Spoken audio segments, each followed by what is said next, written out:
DNA news Nashik, शोध सत्याचा।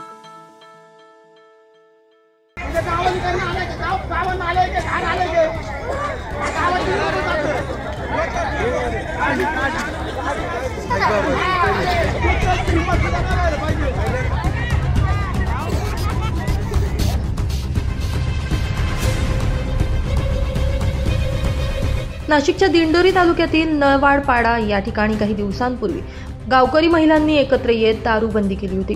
तसेच या ठिकाणी दारू परवाना विक्रेत्यांना गावात पुन्हा दारू विक्री करू नये अशी ताकीदही देण्यात आली होती। मात्र महिलांच्या या निर्णयाला न जुमानता परंत गावातील एका व्यक्तीनं गावात पुन्हा दारू विक्री करण्यास सुरुवात केली। संबंधित विक्रेत्याला वारंवार सांगून देखील दारू विक्रेत्याची मनमानी सुरूच राहिल्यानं आक्रमक झालेल्या महिलांनी दारू विक्रेत्याची गळ्यात दारूच्या बाटल्या घालून गावभर धिंड काढली आणि त्याला पोलिसांच्या ताब्यात दिले।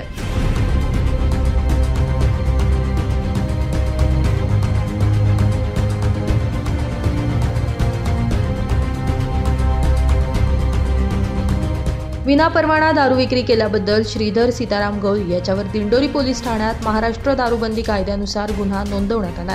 पुढील तपास दिंडोरी पोलीस स्टेशनचे पोलीस हवालदार जाधव करतात। दरम्यान गावामध्ये दारूबंदी व्हावी यासाठी महिलांकडून केल्या जात असलेल्या या प्रयत्नाचं सर्वत्र कौतुक केलं जातंय। Bureau report DNA Nashik news Nashik.